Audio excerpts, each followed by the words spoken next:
Let's get the people what they want. The Wade-O Radio Show. DJ Wade-O, of course, it's the Wade-O Radio Show as we continue to discuss Hurricane Harvey and the impacts that it's having on Texas and Louisiana and, you know, really that whole southern region of the United States, man. I have a very important figure in Christian hip hop and really in the Christian music scene, period. You know, he hosts the Rapzilla podcast, used to be with Jam the Hype, started with Hype Radio, but he's also program director of Engine, which is also a station that focuses heavily on Christian hip hop down in Houston. And unfortunately, he was one of the people displaced by this storm, man. But he's here. He's in good spirits, man. And it's always good to catch up with my brother, Chris Chicago, man. What's up, bro? Wade-O, it's good to hear your voice, man. You've been such a voice of encouragement and wisdom through all this, and I appreciate you, bro. I really do. Hey, man, you know it's love, man, and you know when things like this strike, when tragedies like this strike, man, if we can't come together, I don't even know why we call ourselves Christians, brother. Amen, exactly. You know, and it's so true because I don't know what happens, but it allows us to, and it should allow us to really see past all that stuff. You know what I mean? And I've been hearing from people that I haven't heard from in years, and it's so good it's so good to see and hear from people, and just to see the support from the rest of the country and really all around the world. And you know, when something like this happens, especially when you're out, you don't have electricity and you can't see the news and your phone dies and you're kind of secluded and you're like you're in this bubble, you don't really feel like the rest of the world even knows what's going on. Yeah. And then when you get your phone turned back on, you get a little bit of juice in your phone. And just to see the hundreds of text messages and messaging on Facebook pour through, and then even to get a glimpse of the news, to see what America is doing and how they're loving on and praying for Houston and for Texas and for Louisiana, it's just incredible, man. It really is. Absolutely, man. I know, you know, as I mentioned, you know, a little earlier, man, your family actually had to be rescued, you know, from where you guys were living. And I know you had recently, you know, relocated from Nashville to Houston to be a part of what was going on at Engine, man. So just talk a bit about, man, your experience through this storm, man, and how you guys are just navigating it all, bro. Man, I'm just going to keep it real. You know what I mean? Like we felt called to come to Houston because God was doing something at this radio station. Yeah. And for whatever reason, my name was put in the hat to be a part of this. And we had a good thing going in Nashville. You know, I worked in the music industry for over 12 years. You had a great thing. You had a great thing going in Nashville. Not just good, bro. You had a great thing going. Yeah. We had a great thing going. I mean, I lived in a nice house in a nice neighborhood. My kids went to nice schools. Like, I was good. I mean, I told Engine no, like the first 2-3 times they called me, I was like, no, I'm good. Like, but when God calls you to do something, like I've learned in my walk not to say no to God, and nor would I want to. And so, man, God calls to Houston, and man, even this year, I've been here almost a year and a half. Like, finding community has been tough. Finding a church has been tough. Finding and making friends has been tough. Living in an apartment has been tough. But God is doing incredible work, and He's changing lives through the radio station. And I know that I was called to Houston for a reason. And now, I was just talking about it with my wife this morning. The grocery store that we go to, both of them, gone. Wow. The YMCA that we go to, gone. Wow. The place I buy my wings, gone. Wow. The street that I lived on, gone. Sheesh. Everything. The town, the place that I've called home, and we've really put roots down over this last year, it's gone. It was underwater. The whole town. And even, dude, it's all flooded, all ruined. Oh, man. The burger place, the pizza place, both the grocery stores, like everything around us.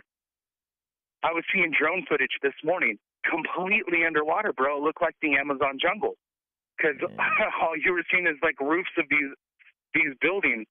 We lived in an apartment complex, and we lived on the second floor. And it's a nice area of Houston. We could literally walk. Me and my family, we would walk down to Lake Houston, and there's restaurants and a pier, a little dock that you can walk out onto the lake. And we'd often, the day before, I did a Facebook Live walking down to the lake.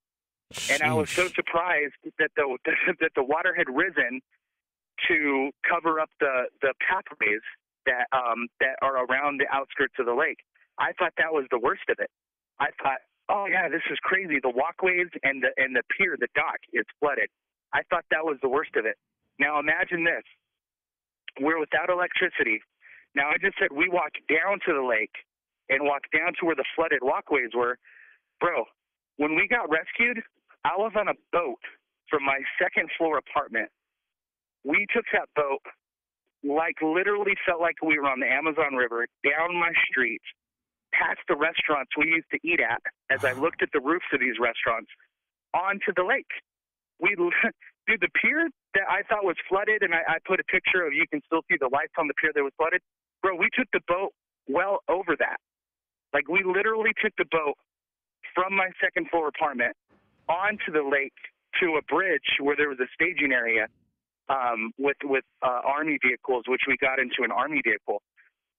And, like, I just couldn't even believe it. I couldn't even imagine what was happening. I was talking to a coworker last night, and, you know, part of our rescue was on the CBS evening news, and there's a picture that's on the internet of me and my family on a boat. And I see this picture, and I'm looking at it, and it just doesn't seem real. It's like, that's not me. It literally feels like we're living in a parallel universe, because even though, and I know I'm going to have to process the rescue, and I'm going to have to process what we went through at some point, but at this point, it's still so new and still so fresh. Even looking at that picture, it doesn't seem like that happened to us. That's the sort of thing that happens in other places. That's the sort of thing that happens to other people. And the fact that we actually lived it just doesn't seem real yet. But yeah, you know, and like the thing is like, I know a lot of people have seen the picture of our rescue, and our rescue was on the news, but there was over 18,000 families in this city that had to get rescued. Wow. And that's just a staggering number, bro. Yeah, it's mind blowing, man, and it to me, this tells you just how big God is, because none of the weather people could even predict that it was going to be this bad. You know what I mean? Yeah. Like, I mean, you know, they said it was coming, but no one thought this would happen. That's why so many people were unprepared. Well, I don't want to downplay Katrina. So with what I'm about to say, don't think that, because I mean, Katrina was horrible. What happened in New Orleans was absolutely horrific. But just to put it in perspective, 6.5 trillion gallons of water, 6.5 trillion. In Houston, that number is 14.5 trillion. So 6.5 trillion was Katrina, 14.5 trillion is Houston. You hear the words catastrophic. When you hear the words historical flood, it's no joke. Yeah. It is just unreal what this city is going through. Man, bro.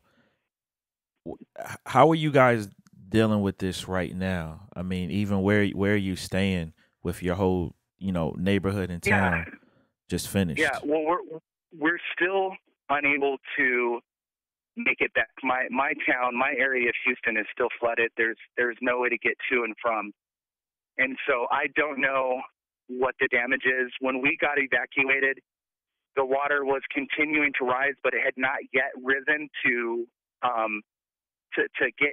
actually get water into the second floor apartments. Yeah. And so we've been hoping and praying that the water never made it that far. Sure. And so obviously we're not going to find that out until we get back into our town. But, you know, our cars were on a second and third floor in the parking garage. And so we don't imagine the floodwaters had gotten that high. We don't imagine the floodwaters to have reached our apartment. But the thing is, like, there's a good chance our apartment building is probably going to be condemned. There's going to be mold issues. There's going to be structural issues because the entire first floor was compromised. And so, right now we're at a friend's house, a coworker's house.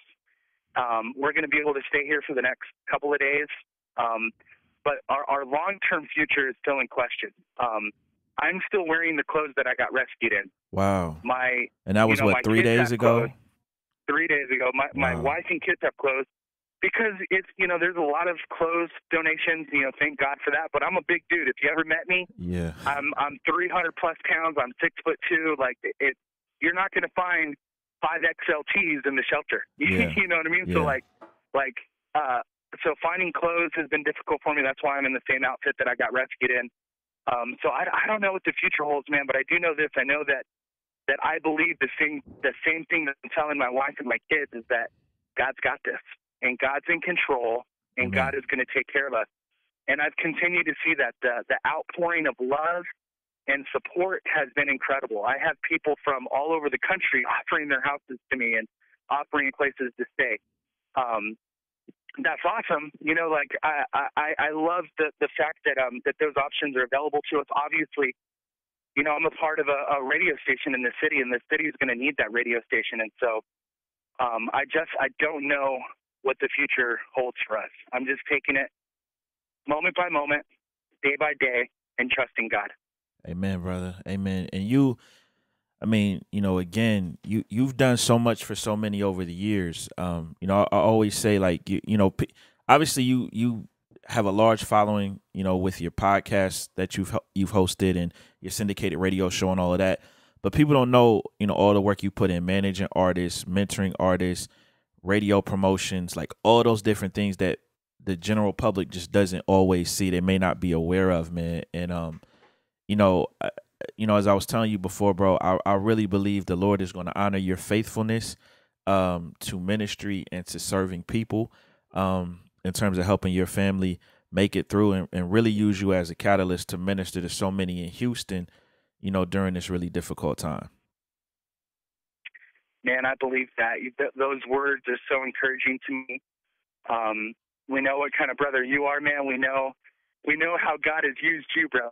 And God is using you right now as a mouthpiece all the way on the East Coast, just to tell this story and to get that message out. And God continues to use you, Wado, man. And I love you for that. And I pray that God just continues to use you, especially in times like this. And just like I said earlier, your words of encouragement and your wisdom in all this has been more than you know. It's been incredible to me. So thank you so much for that, bro. Man, I appreciate that, man. And I know they set up a You Caring situation for you and your family, man. And I really would like to encourage people to give and to donate to this. The URL is youcaring.com/Jessica Chicago. And then there's a -921292. Again, that's youcaring.com/Jessica Chicago -921292. I have it up on my Twitter. It'll be on my Instagram as well. And you'll know it's the correct one because you'll see the picture of Chris and his family being rescued, and his daughters and all of that, man. But man, we want to support you, my brother. We want to support you, man, and make sure all of your needs are met, man. And one other thing too, if you're listening to this on the podcast or if you're watching this on YouTube, the link for where you can give is in the description, or on the podcast, it's in the show notes. So on YouTube, it'll be in the description. Podcast, it'll be on the show notes. And I appreciate that so much. I mean, it's I'm sure you're like me, man. Like in times like this, asking for help is the last thing that you want to do. Absolutely. And so, obviously we can use financial support, but I want to let people know that there are so many families that are in worse conditions than we are. I mean, I know people that have lost everything they own. And obviously I don't know what our situation is going to end up being. I know that just just money that I can be able to go buy maybe an outfit out of these clothes is going to be amazing. But man, even if you could just do anything for any family in Houston, there's so many great organizations. J.J. Watts is raising money. There's just so many. There's churches, there's foundations, there's radio stations, there's artists. There's so many needs in Houston. And obviously, we hear this and we say this, but it is so true. If anything, just pray. Pray for the city. Pray for these families because there's so many in need. But please do something, whether it's pray or help somebody in this city because we're definitely going to need it moving forward. Absolutely, man. Chris, you're definitely in our prayers, man. And again, I just urge everyone to, as Chris said, support something. I like to encourage you guys to support Chris because, again, I know this brother. I love this brother, and I know what he's meant to so many people and how he's helped people over the years, man. So, Chris, man, we're praying for you, man. You need anything, let us know, man. We'll get the word out, my brother. And definitely, man, stay safe out there, bro. Thank you, man. Thank you for being a mouthpiece, bro. Thank you for letting God use you in this. And we'll be praying for you too, bro, because many people are going to be able to hear about Houston through this and through your show, and we appreciate you, man. Man, thank you, brother.